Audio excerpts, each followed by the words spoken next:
Hello and welcome to episode 13 of the Skillless Podcast. My name is Josh, and joining me as always is my wonderful co-host, Seth. Seth, how are you? Oh, not doing too bad at all, man. Good. Yeah, glad we finally are back together and got episode 12 out too. I know. Well, I had some new listens, so thank you everyone for welcoming us back with thunderous applause. We appreciate you. Right, and hopefully what's also, been going on? I was gonna say, hopefully that you get the you like the supplemental too as well. They came along with the Christmas gift. Ah, yes. Going back to that snapshot was pretty funny to listen to, especially with Demetrius. He's quite the character. Oh yeah, definitely. We should get him on again sometime soon. At least once we fix For everything. sure. Yeah. Well, it's only been a month since our last recording. What have you been up to?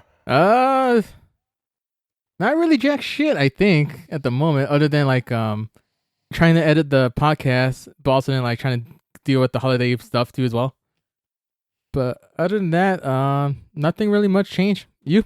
I mean, like Christmas time happened, birthday happened. Oh yeah, old man. Happy birthday.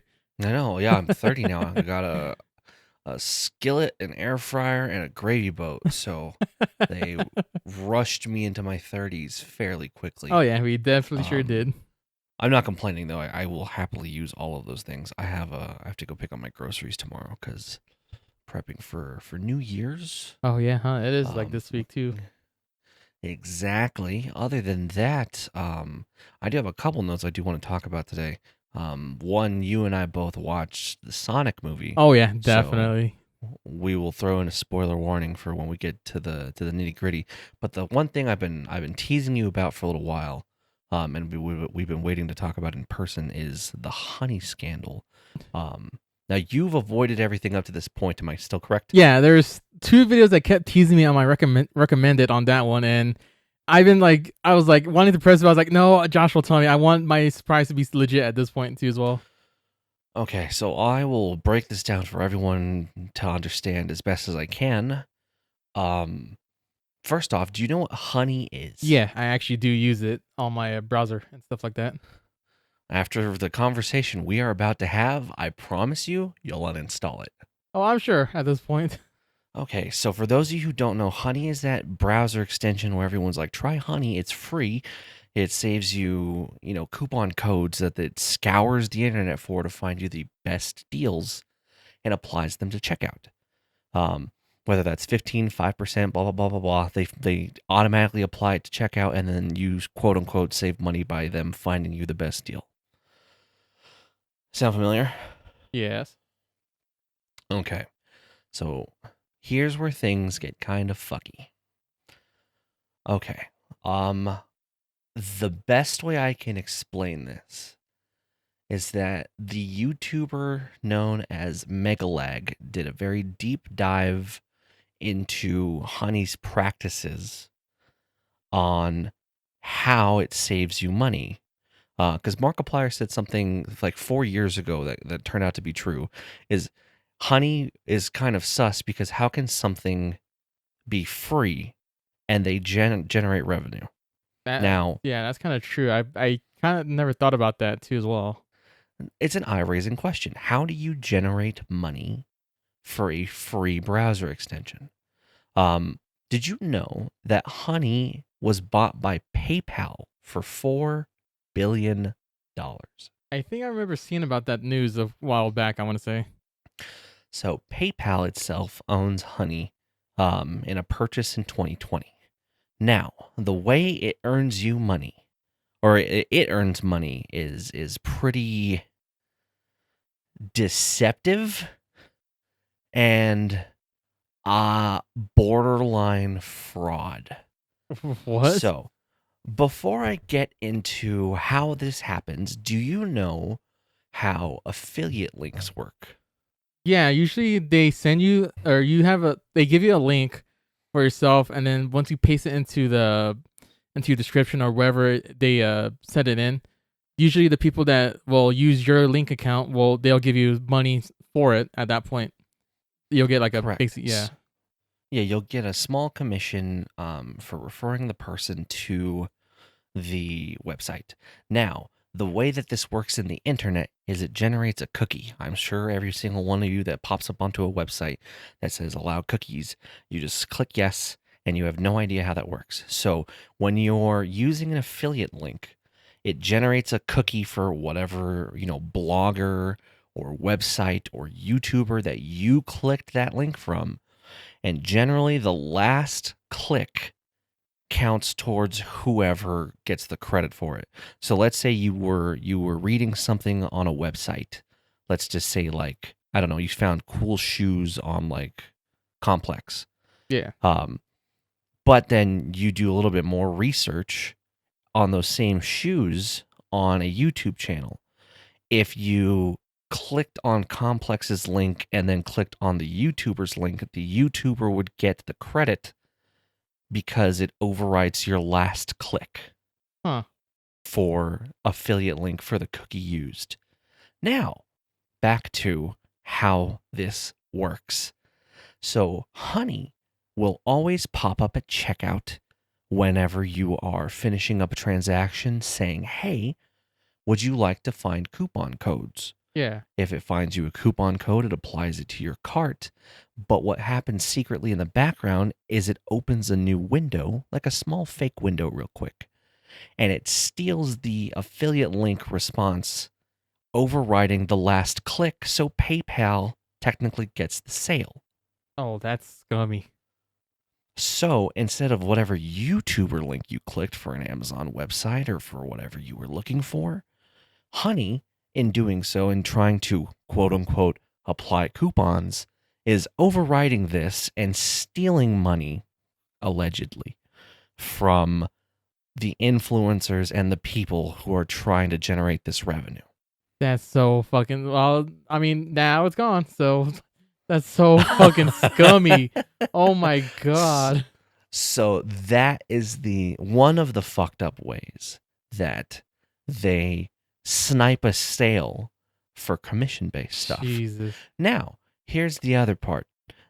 Even if they don't find you coupons, it still overwrites the cookie as your last click because it opens that new tab temporarily no matter what you do, and still snipes the sale even when they don't find you the quote unquote best codes available. So they're basically stealing money or stealing affiliate codes whenever they can at that point, basically. Here's the other part that is still it just keeps growing. Let's say that you subscribe to like a newsletter or something.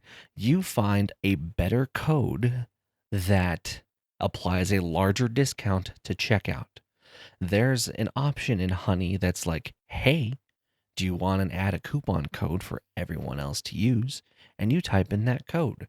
It does not generate a code in their database for everyone else to use because they already partner with the seller for specific amount of commissions that they can get if they use Honey coupon codes, and will not display that to everyone else to use. So it's not even finding you the best fucking deal, which it's claiming to do. It is using whatever the seller recommends as like a Honey 5% off coupon code and not actually finding you the best deals on top of that. That's really fucking crappy. Holy shit. So those two things, my jaw hit the floor, because then it's just like all of these influencers Yeah. that have used Honey That basically like in the past help bring them did up. not realize that there was a browser extension that was sniping YouTube affiliate links or any other affiliate link to overwrite the sale so PayPal can get commission on this free browser extension. That's fucking insane. Holy shit. Wild. Now, here's the other part. Oh no. Megalag at the end of that video posted him having conversation with like different companies, I'm assuming, and probably different influencers. Yeah. Because apparently there's something else that they are doing No, there's that he is leaving for a part 2. Because it's they apparently were taking revenue from I guess corporations when like returns were a problem or something like that, and they Yeah. couldn't reuse coupon codes, so there was angry customers, and they were losing thousands and thousands and thousands when coupon codes weren't working. Jesus. Holy fuck. So I highly implore you out there, if you have said browser extension installed, maybe reconsider. Yeah, which is a good thing too because most of the luckily I do most of my like shopping on my phone, or at least like whenever I do put it up on my thing, it doesn't already. Yeah, so but especially for gamer subs and everything too, because I do use the code Badger for Russian Badgers on the gamer subs. I've been using it a lot, but luckily I've been using it mostly on my phone for that part too as well, because it's a lot more easier. But god damn, I didn't know that thing really went deep into there right there. Oh, it's bad. It's like really bad. And then he did another segment in that same video where he compared the commission payout for like a VPN service for the affiliate link of his versus how much Honey Gold rewards him in like PayPal rewards credit. Yeah, And the commission link for the affiliate link is like $35 because it's like a $200 sale. yeah. And when PayPal snipes it, it's like it's like 80 something cents. What the fuck? That's a Ye- ripoff. it's the payout range is so bad for Oh the amount my that it god, quote unquote saves you by sniping your sale. that's such Allegedly. horseshit. Again, this is allegedly. Everything I say is allegedly. That still is Because very of the scummy of them. But I mean, also then with Oh well, yeah. PayPal, it was like fuck. Yeah, and like it's one thing for like these large people, for like, influencers who have multiple revenue streams by like, having like web stores and on top of CPM on top of views. So, but like those smaller influencers that are just like, it's a larger chunk of their revenue for affiliate link sales, they're getting sniped. Yeah, it's They are. fucking insane. Jesus Christ, I didn't think it would have gone that bad. Holy shit. hmm My god, yeah, it's a good thing I did not watch a video because that's insane. Oh, my jaw was on the floor the entire time this was happening. I was like, shut the fuck up. They're like, they've gotten away with this for the years. fact, yeah, it's insane that they've been doing it and nobody ever thought about that either, too. So Linus kind of caught some flack for this because I guess a couple years ago they had like an internal conversation where they were stopping the promotions from Honey internally because it didn't line up with their values, because they found out that there was sniping sales. Yeah. Um, so they posted this in like their forum, and they had a conversation. So there was like this kind of weird minor outrage that Linus didn't communicate this to the greater public, but his retort was like, it was public knowledge because it was brought to our attention publicly. That, you know, So realistically this was known. So basically, like so it seemed like that PayPal and Honey's been suppressing knowledge at this point from the greater public people that unless if you really So know. the crazier part too is like Linus reached out to Honey at the time and was like, "Hey, can you like stop fucking sniping affiliate links?" And they're just like, "No, Oh my no, god, can't do what that. an ass! We're not gonna do that." So yeah, 100%. It's just that's how that extension works, Oh and my god, that's insane. Yeah, I'm definitely not using Honey anymore at that point. it's so fucked. If you, especially if you just like YouTube, and like I mentioned, they're not even finding you the actual fucking best deals most of the time. Yeah. There's better coupon codes out there. You just have to search a little harder. Oh, that's just so scummy at that point. Holy fuck, hmm that's So insane. yeah, I figured you would understand Yeah. the like level of severity that this Oh yeah. brings, Especially like because yeah. it's so fucked. It's so fucked. So scummy at that point too, and the fact that they affiliated with YouTubers to actually promote their own services too as well. It hmm just oh my god, that's insane. Oh yeah. So, that's the Honey story. The other thing I want to talk about before we get into Sonic, we'll save Sonic for the end because it's Oh, that's a doozy. you and I are gonna get into a deep dive is Oh yeah. for those of you who have been listening for the past long time. Or for Um, returning back to us. we talk about my D&D campaign a lot. I think we started it My off with the campaign too as well. Yes, we did. So my campaign of 4 long years A little over 4 is long years. finally coming to a climax. Yeah, it's S- how do you feel? Are you ready for the end? Do you know what you want to accomplish? there's a lot of things I want to accomplish. It's more the fact that if we can really accomplish it though. That's one thing, because it's a lot of stuff to really think about of trying to accomplish it, but also putting it into action. Especially if Mhm. the dice rolls is in your favor too as well, because we don't. I certainly hope so. Yeah, because we don't like most of us really don't use the D&D Beyond app for dice rolls. We actually do actual dices and stuff like that. So sometimes, depending on, and it's kind of ironic that sometimes the dice roll reflects on the day or like how your character actually is too as well, which is a little eerily scary too as well. Oh, it's the dice giveth and the dice taketh away. Right? But It's there is some divine power that guides your party specifically towards whatever end may come. right? It's, That end being you guys have to fight Tiamat oh, after losing the first time technically. yeah. So, which is funny thing too, because like I don't think we did we ever talk about that time in one of our podcasts at all. I don't. I would have to go back. So I guess for a quick recap, several years ago, I've made several mistakes as a DM that I've learned from. I will admit, I gave the characters way too much power. Way too much. I did not think a bag of magic beans would be super fucking OP, and I should have realized that the deck of many things was a nightmare to deal with. On top of that, Especially with the certain person that's wielding it, but luckily we took care of it. that worked out in my favor though, because your friend Smee, played by Demetrius, who was on the supplemental, if you haven't checked that out, Fucking asswipe. he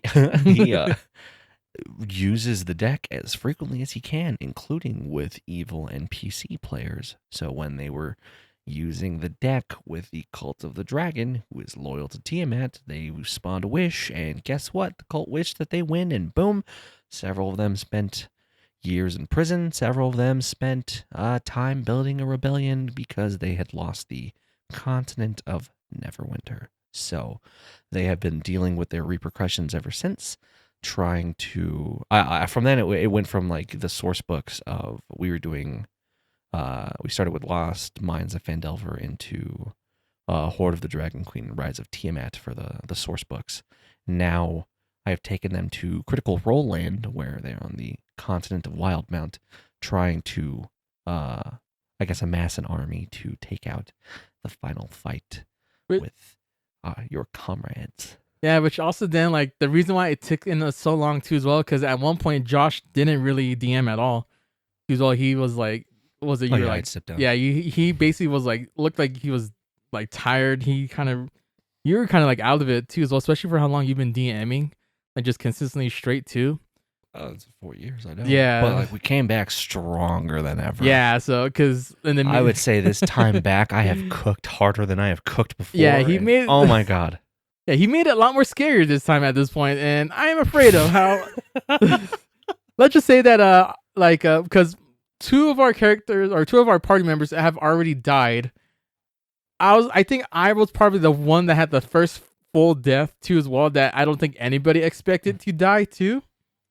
Yeah, but yours was narrative based. Yeah, mine was kind of like yours was planned. The other two was circumstantial because one of them, not naming names, walked into a Cyclops cave where by himself, and found out that if you fuck around, you will find out. It wasn't even him that got killed. It was another person too. Oh yeah, and then Barbosa died to a Stalactite falling several feet above him, crushing him. Oh yeah, like a bug. So we live and learn. I'm not a cruel god, but if you do something stupid, I will absolutely take advantage of it. As the chart goes, fuck around and find out. As is my right. Yes. So you are at the climactic turning point where your previous comrade Estrella, who in her search for power, fell to the Spider Queen, and became the vessel of Lulth, and you presumed was dead, but Peekaboo is currently amassing an army against you. Yeah, and what's even a more or craziest thing too, that like, while in the middle of all this like role playing and stuff like that too, because I was waiting, because the start of the last session that we just had, which was on Christmas Day, and that was pretty fun though too as well, especially with Secret Santa and stuff like that too. Basically like the other guys, because we had a previous session before, it was just basically my character going through limbo and finding out the plans of Tiamat is being exacerbated, and basically going to be sending the army almost immediately at that point. And so I had to go out of limbo, but having to endure very traumatic like memories of my character from the past, which also we're realizing that Shmi is basically the hidden BBEG. Now here you actually threw me for a loop previous session, because in that search for your soul, you communicated to the, I guess now no longer NPCs, that you would aid them in killing Smee, and then immediately next fucking session you told Smee, hey, you should probably look the fuck out, there's some people going after you. And I was like, where does this man's loyalties actually lie? What the fuck is he doing? It's to be honest, it's the fact that like, as much as I hate him at this point, it's just the fact that there's still some loyalty to him, because we did spend time together. We did manage to get through all this shit together too. Do you know how much suffering this man has caused you? Yes, I do, but also the fact that this guy also has saved my life just for fun.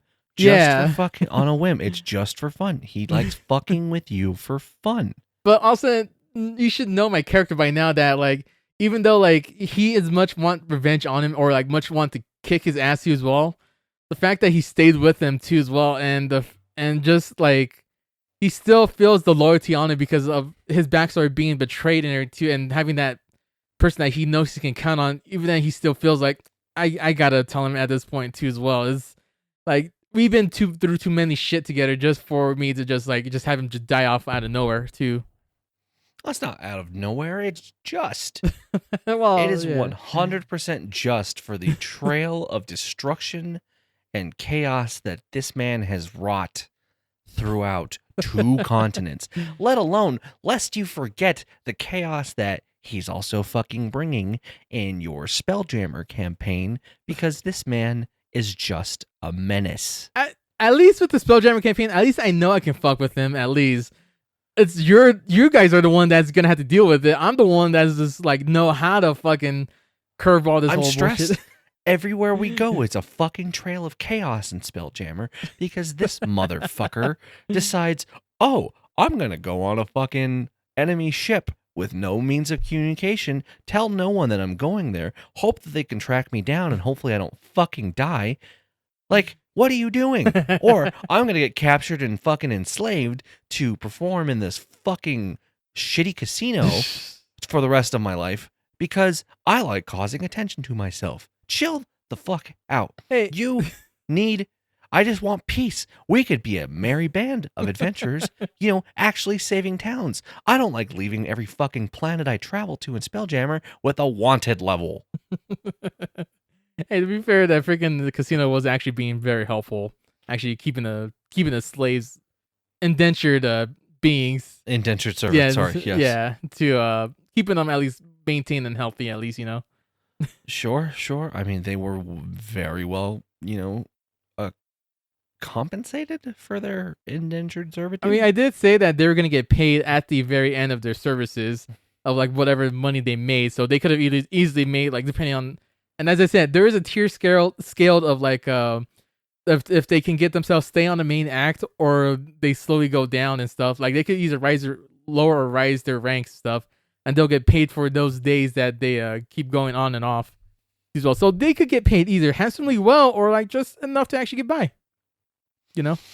Yeah, yeah. So I mean, I understand that there's nothing I can do unless I kill him. Um, so yeah. So that's where we're at in my current campaign. You will be fighting Lolth, and then if you live through that, you will fight Tiamat, and then after that, we will see how this ends. So 4 years of tenure, finally coming to a close. I'm gonna be honest with you, Seth. I'm having a hard time grasping the fact that my story is over. Basically, N- after this point. And I wouldn't change a thing, I think, for our first Dungeons and Dragons campaign that we have played as a group. And the fact that we managed to fully complete it too as well. Yeah, I think I've done a good job of providing a engaging story where all of you get to enjoy the time that you have and have very memorable moments that have shaped your characters. And there is such a level of pride in that I cannot. It's like one of my greatest accomplishments in life is the joy I get to see every week after week of you guys playing something that I've created, and I will miss that terribly. Yeah, I'm getting like teary eyed talking about it because I'm so sad that it's ending, but I wouldn't change a thing. So Yeah, it's definitely been a very long adventure that we had. We definitely had, especially there's been times where like we had breaks too as well because of how everybody's been working and everything like that too as well. sure, I But mean no yeah, no Dungeons and Dragons campaign like doesn't have its ups and of downs, course. like real ones. Yeah, but I mean also then the fact too that it just there's been like so many times where it's just like even as a note taker and as myself too as well, that's been the sole note taker, which I need to get all the notes into a Google Doc, and then I'll start like putting every single thing that I have on there, and then I'll share it to the group to see if they can update it or remember what they remember from those sessions. But I've only I know I only missed maybe like a good couple of handfuls and even had to take up the reign for at least maybe 2 sessions of it. But it's been so good, and the fact that I've been because literally those sessions that I miss has been the sessions that like I really wish I was there, or like it's been like every week that I do not want to try to miss a session at that point, if anything, too as well.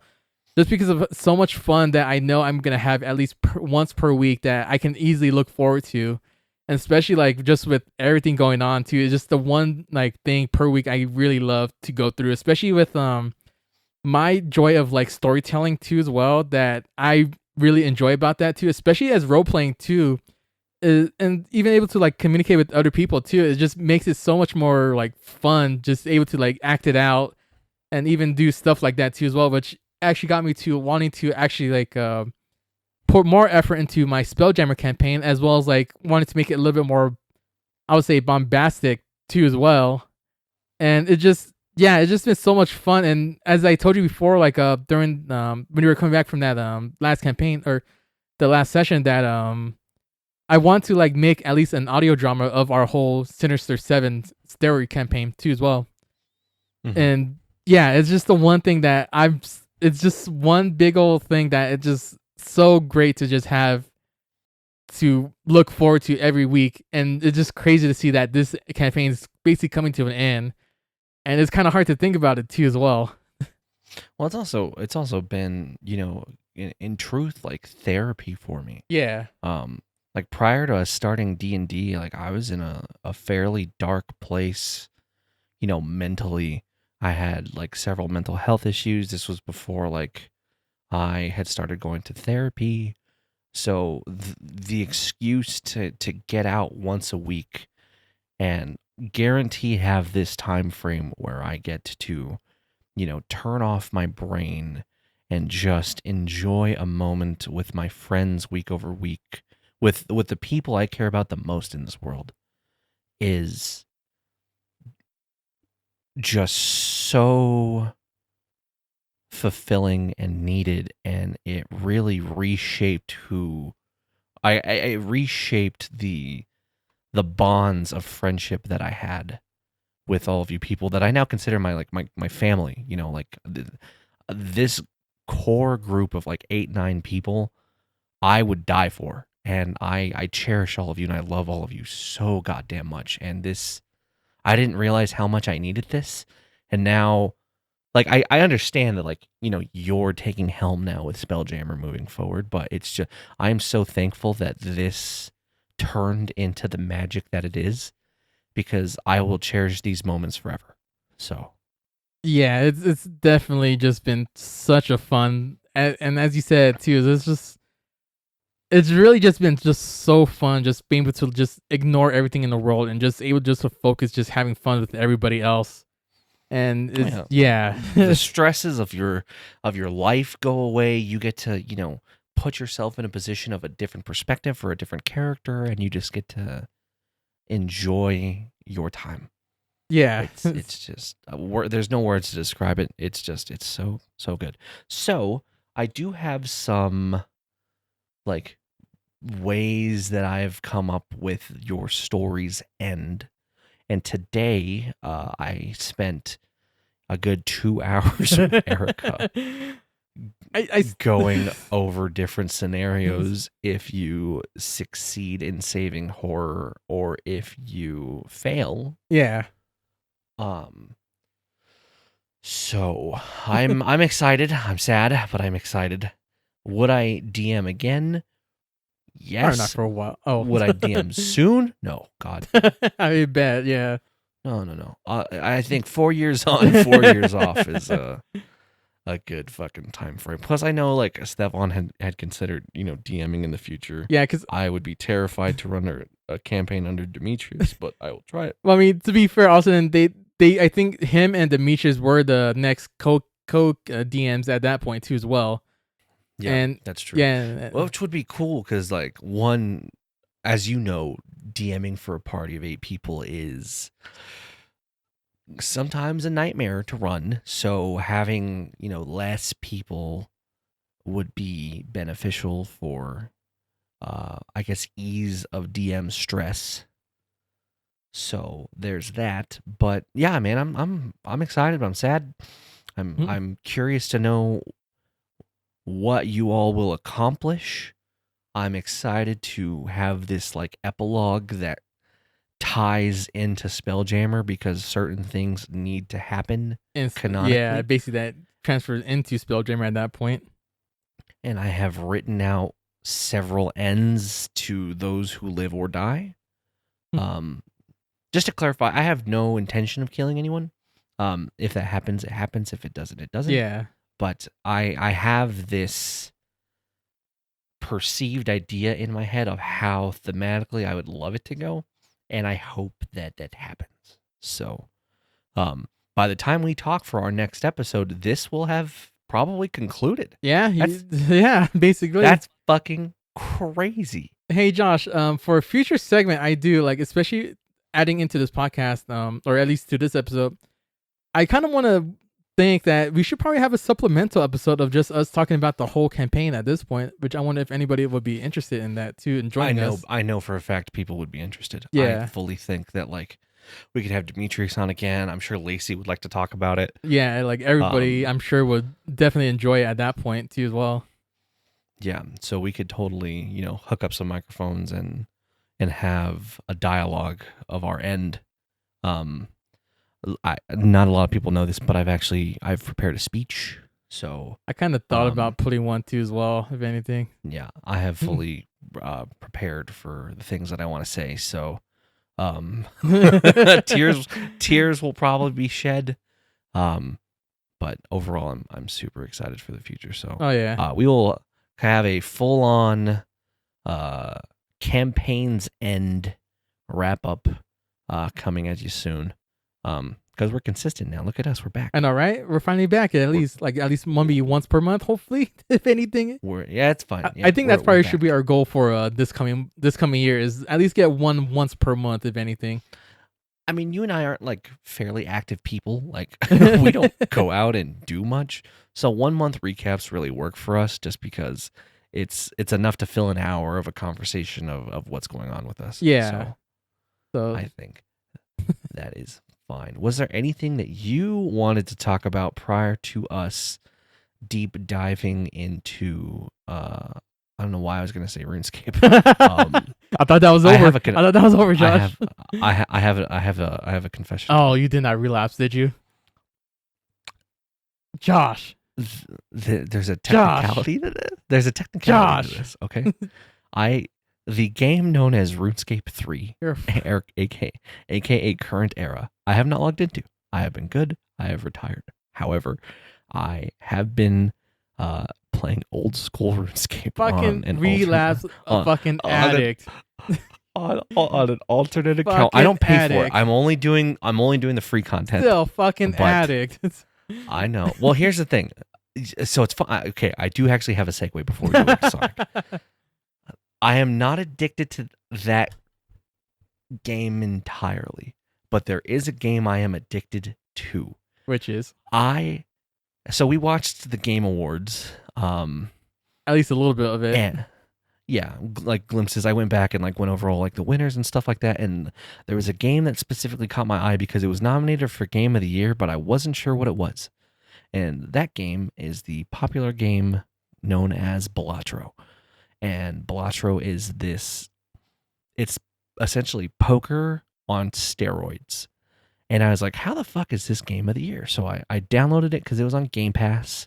It was, Oh, no, I'm sorry. it was a game of I the year. downloaded it nominee. because it was on Apple Arcade. So I have Apple Arcade included in my my phone plan. So I downloaded it. I was playing on my phone. I'm like, okay, this is fine. This is cool. Oh, this is a Joker. Oh, Jokers do things. What does this Joker do? Oh my God. It's perfect. You just become an addict to all the points that you can acquire within 8 rounds and try to successfully beat these decks. And each deck does something different on top of that. And it has completely consumed my soul. Thank God I don't actually have like a gambling addiction because this would cause me to relapse if I did. This game, for it being just a simple card game created by one fucking dude, is phenomenal. Jesus And Christ. I have gone out of my way to purchase it to like, support the person who created it. Yeah. So I own it on Steam now. But my God, is that game fan fucking tastic. And Jesus. it's actually taught me how to actually play poker. So that's also a plus. So does it mean we get a So- card game night? I would love to actually do that. It's so funny you mentioned that. I would love to actually, buy like a nice chip set. I think we talked and a about it couple before of too as decks. well. I know we have. So maybe we'll have like a celebration like end Yeah. and just like have like a poker night or something, and we could all just like, just shoot the shit and just play games all night. There's several other card games that are super cool. Like there's like a horse racing one. Oh, that's interesting. I don't know if you've seen. So essentially, the number of players, you like draw a card, right? And then, oh no. So let's say it's 4 players. So it's clubs, spades, hearts, and diamonds. Yeah. And then there's a series of cards on the right that are flipped face down. And you flip that card over, and depending on the suite that it is, that player moves up 1 until someone wins horse racing. Huh. That's a very interesting take on it. Yeah, so it's super intense that I've seen, so I'd like to play that too. But yeah, I've learned poker because Balatro has fueled my fake gambling addiction, and it's awesome, man. I fully support everyone play that game because that game is fucking sweet. Jesus. I've also been playing Sonic X Shadow Generations, and my God, is it fucking good. Like, I thought the Sonic part was good, but the Shadow stuff that they added, it is so fluid. The combat's perfect, and it's, oh God, I'm in my Sonic era. Sonic face. I'm in my Sonic era. My sweet Prince Shadow Oh my God. has fueled my childhood like wonder. Oh, there is something I wanted to bring up before we get into the movie. Go ahead. Did you know that they're making a Sonic Heroes remake next year? Wait, what? Are you serious? They are remaking Sonic Heroes, my fucking dude, and it comes No out next year. Yes, fucking fucking way. sir. It is a full remake of the game that they have announced a couple times. Oh my But god. Sonic Heroes, the game that really got me into Sonic before Shadow the Hedgehog came out, is coming Dude. out next year. I haven't played that game in so long on the GameCube. Holy fuck. That's Yes. awesome. So I am super fucking stoked. It should come out next year. Fuck, I can't wait for that. Oh, also interesting news too as well. Like speaking of another game that you didn't think about it. One of my buddies, Dom, who I met at Target and Josh knows as well. He sent me a message on Instagram about Transformers Fall of Cybertron. Oops. What? Apparently Fall of Cybertron has been listed on the PlayStation Store briefly, but was quickly removed. And there hasn't been any that announcement. Came out in like 360 era. Yeah, right? it was basically a 360 PS3 era. And basically those two games, War for Cybertron and Fall for Cybertron, which I bet you we probably talked about this before, was probably the best Transformers games up to date at the moment right now. So, but yeah, like it literally just got recently announced. I like how that's a fallback to some of the earlier episodes too as well on that one. I think we talked about it before too. But yeah, also then another quick note too as well before we start getting at Sonic. I know we keep pushing it back and back more. But one on the update to the last episode of the VTuber news, ironically that day or that weekend that I told you that another VTuber was graduating, was Sakamata Chloe. Apparently the next day another person actually decided to graduate too as well. Oh shit. Fucking Sarah's Fauna. So she announced her graduation literally that same weekend. And by the time this is released, she's probably already have her graduation stream, which as of 12/29, so December 29th, 2024, this coming week, she should have her graduation week. If not, it's probably next week when she has it too as well. So, but yeah, so another VTuber that announced her graduation in HoloLive will be graduating towards the beginning of the year in 2025 at that point. And also in other big record-breaking news as of today, Josh, since, we're both Raiders fans, sadly, as of right now. But we did get a win today, which is, everybody will hate for that too, but I don't give a shit. We fucking won against the Saints. Which, funny thing too, because if Derek Carr would have played today and he would have lost today, he would have lost to every single team on the NFL at that point. Oh shit, yeah. Yes, but because he got an injury and everything too today, only Spencer Rattler started for it. But in the light of our season, Brock Bowers, our 13th pick first rounder, fucking broke fucking records today. He fucking broke not only a record that was standing from last year, which was Puka Nakoa's receptions as a rookie, which was 105 receptions, basically, or 105 touches in a single season. He also broke a 63 long record that hasn't been broken since Mike Ditka did it in 1963, I want to say. Or it was in 60s at least. No? Hold on, what's 59. 63 years ago. I think it's 59. Yeah.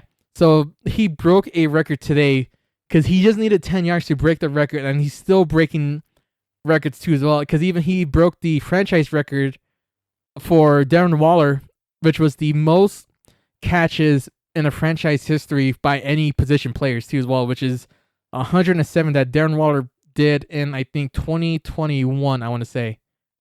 That's wild. Yeah, so that is the one bright spot in this whole fucking season at this point, that is definitely going to be a generational talent at this point that we have on our roster at this point. So, but yeah, that's the two updates I want to give, at least, that just happened as of today, and then after the last podcast episode that came out too as well. Wow. So now, want to talk about Sonic, huh? Okay, so we'll go brief overview and then we'll do our spoiler warning. Yeah. So the movie came out, and I think it's my favorite Sonic movie.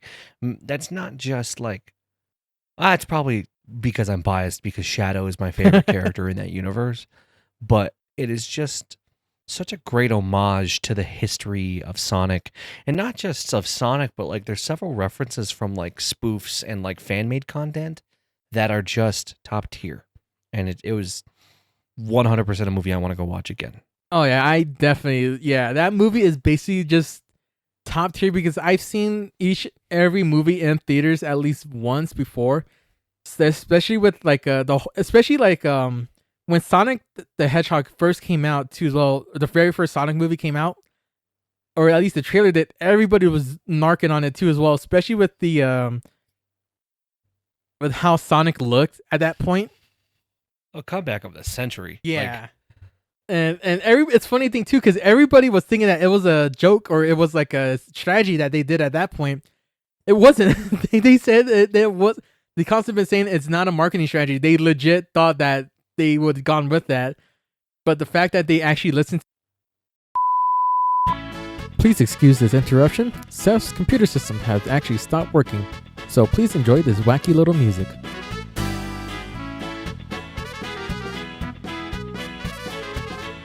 We shall now return to your regularly scheduled program. Oh, okay. Sorry. Okay, Did my thing cut out all of a sudden? I heard nothing you said. Oh, well, I was kind of worried too because the Audacity kind of paused there for a second. That's the reason why. What the fuck? Yeah, so I'm gonna keep that as a blooper. Okay. So you were saying Anyway, or unless you just want to start over. what was I starting at? Yeah, you were saying Sonic the Hedgehog, the first movie. Oh yeah. So as there, everybody was saying that the they thought it was a marketing strategy that they wanted to get it out, but they actually really went and said, no, this is literally not the rumors were true at all. Like we did not think that it was gonna be like a marketing strategy, and also then I was reading an article too today that like about comparing the two VFX mess ups and everything too like that too of Henry Cavill's mustache and then Sonic's remake too as well. That Henry Cavill's mustache remake and looked bad was $25 million to fix it. But, oh my god! Yeah, with Sonic though, for him to actually fix everything, especially with all the VFX and stuff like that, it took them only $5 million for that too as well.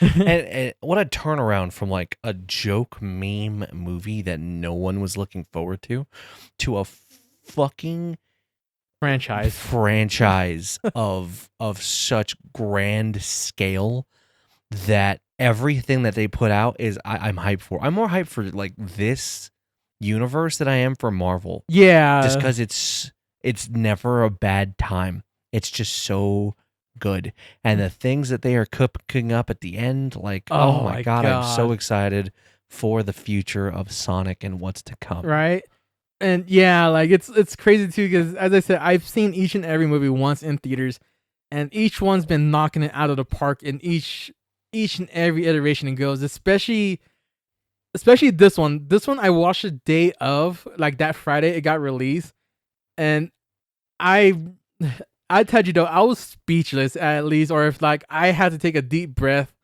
on like how good it was, if anything. Like, well, I was fangirling because like you had mentioned that you've seen every previous iteration in theaters.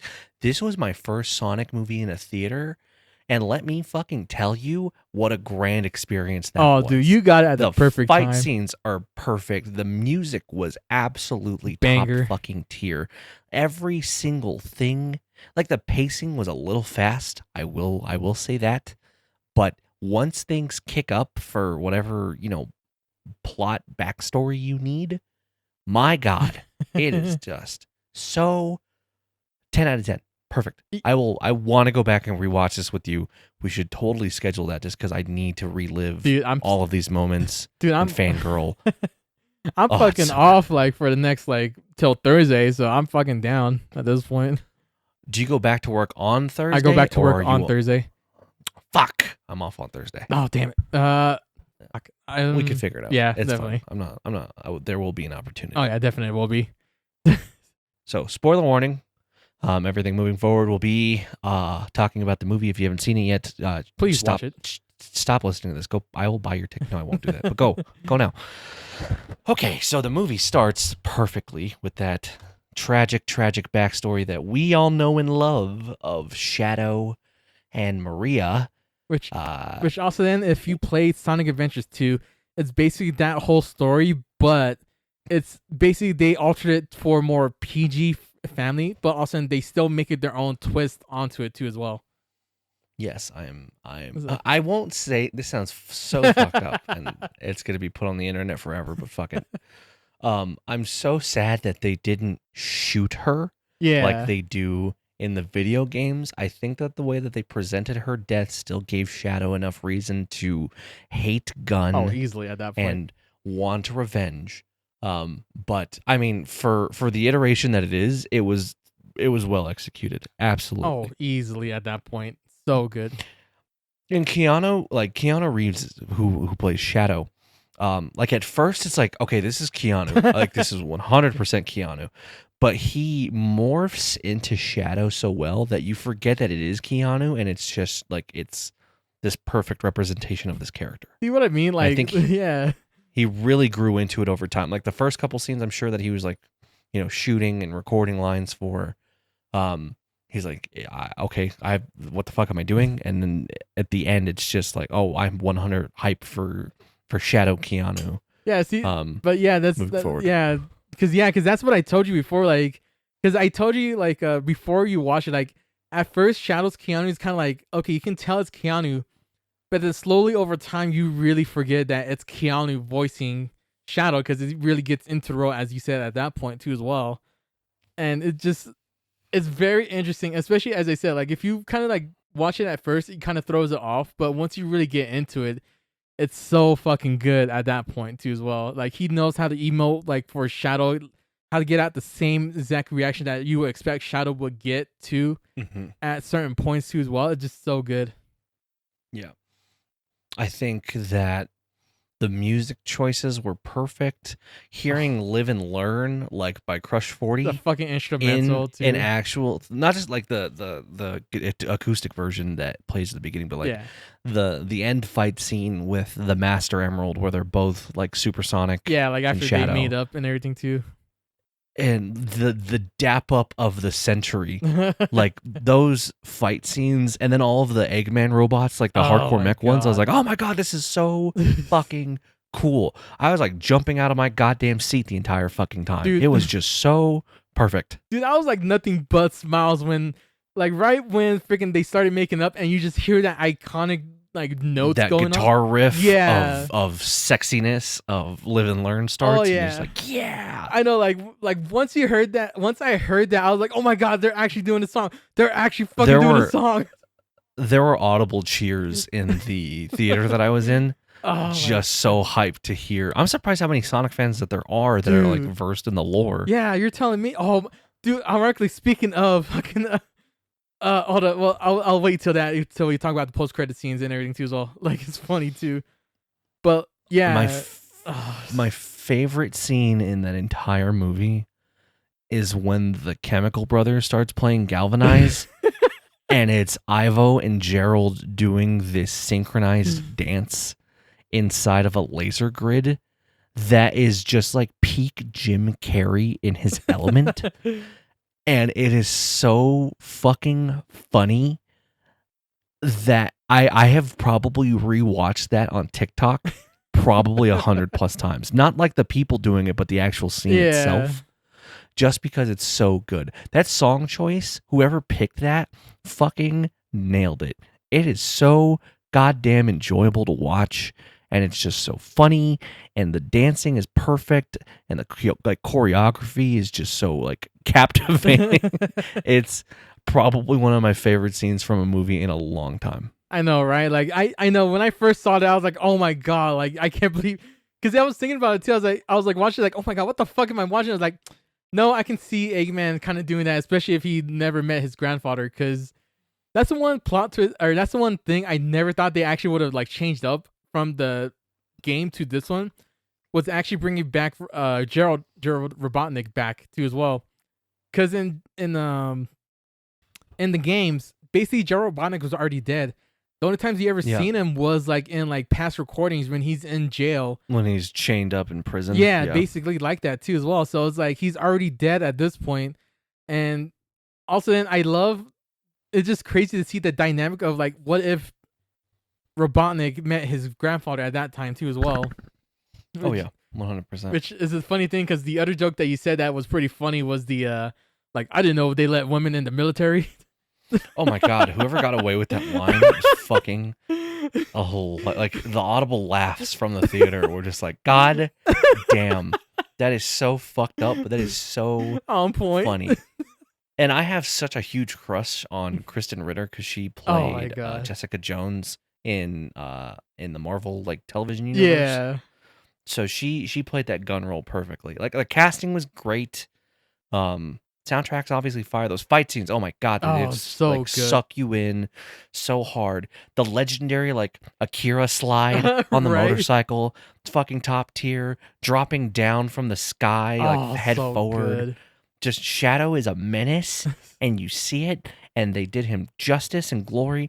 And then all of the frame by frame references to the video games of him like holding a gun standing above Sonic who's falling from Yeah. Shadow the Hedgehog, or any other thing from like the title sequence For like sure. crossover for Sonic Adventure 2 Yeah. is just so goddamn good, dude. Oh, oh god. You also one thing too as well that like there I love that there's like even subtle references that you if you're really like remember the games that it's funny that you can hear it because like the point where Sonic and the team was starting to jump out of the helicopters, Sonic says a specific line that says like no movies or peanuts on this copter plane. I'm out of here. I'm out of here. He's Yeah. literally the exact Yeah. same quote on the very first fucking level too as well. Exactly. Yeah, it's so there is such a love for this movie by the writing team that does not go Oh unappreciated. no, you can tell that this whole team really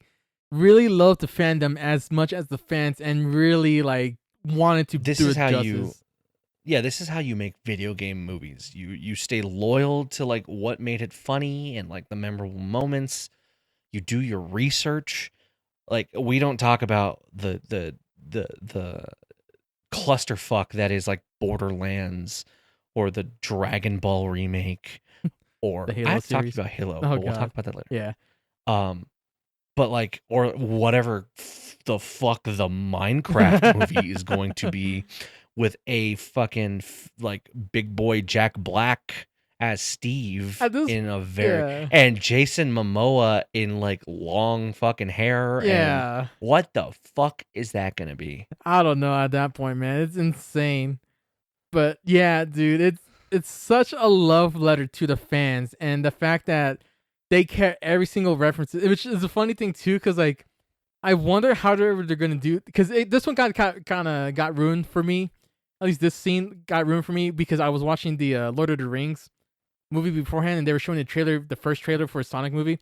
That they, but like I still love that they put the Chow Garden as like an actual restaurant instead of like an extra dimensional part. Something that I'll absolutely give credit to that trailer for, though, is everything that you see in the trailer is like the first 20-30 minutes of the movie. Oh yeah, they don't Like ruin almost anything. shot for shot. So everything that's after that is just, Pure cinema. yeah, it's a fresh experience that's nothing spoiled, that is perfect. Yeah, it's like because that's one thing that my movie trailers are known to right now that they'll spoil like at least some of the very peak moments of the movie that will be spoiled and everything too like that. But the Mhm. trailer on this one was surprisingly they really reeled it back and only give you just the very minimum of it because Yeah, even everything at the yeah. beginning. Like, because everything after that point, the second that they leave Tokyo, is all just new. Oh, it's definitely even like the meetup between Robotnik and his grandfather is even very little of it like was in that scene alone was just amazing too as well that like you didn't think how it actually happened too. No. But Now I'm gonna give you a hot take. uh-huh. I think that there's a scene in the film where Shadow is like, at gun headquarters, and Tom and his wife are like sneaking in to help unlock gun so that Sonic can get in there. Yeah. I think Tom should have died. Oh, that's. I don't know. That one's. Ugh. I think Tom should have absolutely died so that like Sonic realizes like mortality and that he has also suffered loss. Now that could have turned into some like dark spine Sonic things where he turns like evil. Ironically, Cool. I think that could be more of like an alternate universe, especially because they. Okay, here's the thing that I don't think I've ever told you. So what was I think it was my buddy Dom again. He sent me a link to an article, or I found an article online saying that there was actually supposed to be 2 more cameos in the non-speaking cameos that was supposed to be in the film. I think I've heard about this, but I don't remember So who it was supposed to be. So one of them was supposed to be Rouge the Bat. Was supposed to be one of them. Right. The other one Yeah. was actually supposed to be, ironically, Big the Cat.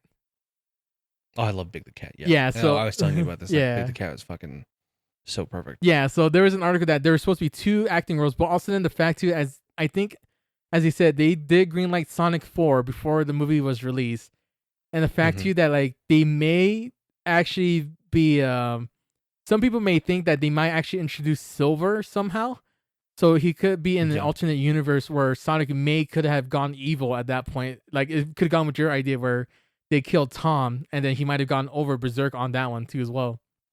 Oh, I see. Yeah. Silver would be cool. I definitely would like to see Omega. I think would be fucking the robot. fantastic. Yeah. And with Sonic Heroes coming out as a remake, like there's so many opportunities to, pull more references. I hope that they make like a Shadow the Hedgehog movie. Sorry.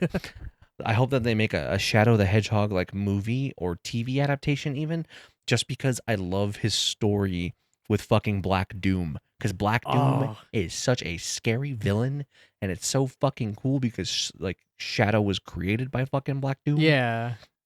And I love the Shadow story so much that he could absolutely pull his own movie and it would make millions and millions of dollars. Yeah, that's one thing too as well that like people are thinking with how the ending of this movie went. So of course, like since it's a spoiler cast and everything too, the way the movie ended was basically like almost like how Sonic Adventures 2 minus the lizard. Which a funny thing too, because Dom was saying that like the bio lizard that's in Sonic Adventures 2 actually can be seen on that monster movie fight that Maria and Shadow was watching. Oh sure. Yeah, so there's that reference. Yeah, but in the movie version, they just shoot a huge laser that will destroy the Earth at that point. But they actually with the help of Shadow and Gerald or Robotnik, that like they managed to push it out of the way, but in that instance, that basically it seemed like that both Shadow and Robotnik actually sacrificed himself to save the whole universe at that point, with the mistake of cutting the moon at that point too as well. Yeah, a wonderful touch that they added for sure. Yeah, because I still love the way that the base design look exactly like the moon base looked like too as well in Sonic Adventures 2. With the freaking ears and the eyes as well, and I love that they still even managed to make the same cut to the moon as well, like how it blew up in to show off the laser in the game too as well. I definitely need to rewatch it for most of the London cutscenes. Oh yeah, definitely. Because I was more freaking out at the fact that where they filmed all of that, I have physically stood at. Oh yeah, I forgot you did when I went to Europe. Yeah. So I was just like, oh my God, I was there. Oh my God, I know where that's at. Oh my God. But I was so hyped that I knew these locations from memory that I wasn't necessarily paying too much attention to what was happening. Yeah. I was freaking out. But the mid-credit cutscene is fantastic. Oh my fucking God.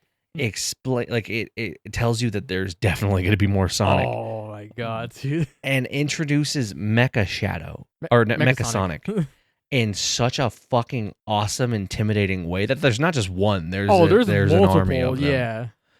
And then as Sonic is about to be, taken over by all of these Mecha Sonics, our sweet baby girl Amy swings her hammer in, fucking Amy Rose, pulls off her fucking her hood, and it's just like she looks perfect. Yeah. She's so goddamn cute in this that the designers of her did an amazing job, and I'm super jazzed with how they portrayed her in the like live action version of this. Dude, there's one thing I'm really hoping. I am so praying to this point that when they give the voice actor for Amy, I hope it's the same Amy that they've been using for the longest time at this point, like how they did with Tails.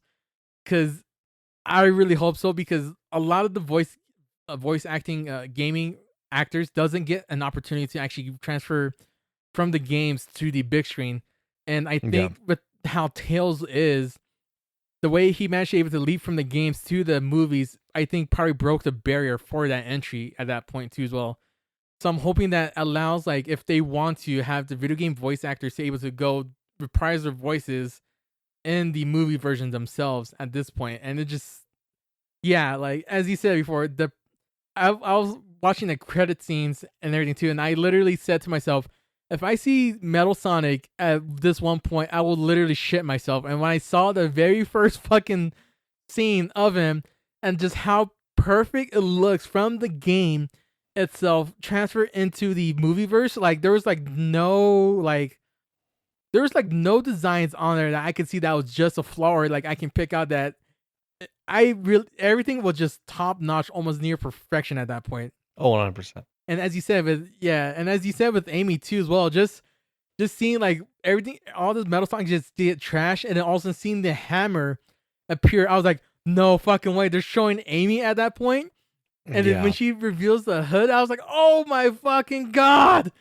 No, she like perfect chef's kiss. Oh my god, so fucking good. And then there's a post credit scene that's it's super short. It's just a scene of like the handcuffs, Shadow's handcuffs. of the cuffs of Shadow, and then his feet appearing. So our sweet baby boy is not in fact gone. He will be coming back, leading up to my statement of there needs to be a Shadow movie where he fights fucking Black Doom, and it'll be perfect. I bet you. Sega, make this movie and my life is yours. Like, this is 100%. The way I can feel like they can do this right, if they make a Shadow the Hedgehog series first, introduce some of the characters in there, Boston, and tease Black Doom into it, like how they do with Marvel and stuff. Like they tease the character or the big baddie in it. And then with Sonic 4, then they really introduce Black Doom into that point as well. Yeah, you could. Yeah, but it's funny thing too, because like after the movie, after I watched the movie, I was getting my refill of popcorn and a drink, or I think it was just a refill of my drink. There was this guy in front of me, like, because I was talking to my other buddy Hannah. We were both talking about it, and then the guy in front of me was talking with his kid, and then like I guess he was a big Sonic fan too, because he was saying like, oh yeah, I hope that the Sonic does really well, and because I didn't want to spoil anything, which lucky I didn't.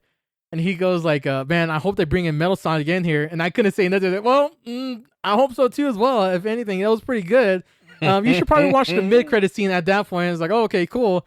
And then like right when he was like, I hope you enjoy the movie, man. Like, thanks, man. Yeah. So that dude, yeah, I was like, probably jumped out of his chair when those eyes lit up. Right? It was like, fuck. It was like, oh my god, dude. I 100% recommend anyone go watch that movie. Like, watch the first two, because obviously you need backstory. But if you're a video game fan and you just like Sonic, it's a perfect watch. It's just so good. Yeah, if you're like a pure Sonic Adventure 2 game fan, this is definitely the movie for you. Of course, they do take liberties, as we said earlier, of how they do the history on it and everything like that too. But it's still pure to the content of how the game works, that like it's such a good like representation of that game, and as well as the music too, which also then I think it's the beginning part, they do have an orchestral version of I Am All of Me too as well, that they have in the movie too. Yes. So beautifully done. Yeah, so it's such an amazing movie that I would highly recommend to watch it twice. First time for actually watching it like purely without even thinking about it, and the second time to try to get all the references and stuff they have in there too as well. Like, it's such a good movie. Which also then Josh, I remember I told you that there's the one scene in it that I was like, oh my god, they actually fucking did that. Yeah. And it's the scene where like It's the very end of that scene where the Robotnik battles against each other. That like Mhm. freaking like when Gerald thought that he won the fight and he got brought back by Tails, and literally he had the little strand saying like, "Oh, I'm back, baby," or something like that too. Freaking Mhm. nip fucking Gerald Robotnik's ass. You see him fly like Oh, just sure. screaming, and the Yeah. next thing you just see him just gets utterly like dismantled like a fucking bug in a bug zapper.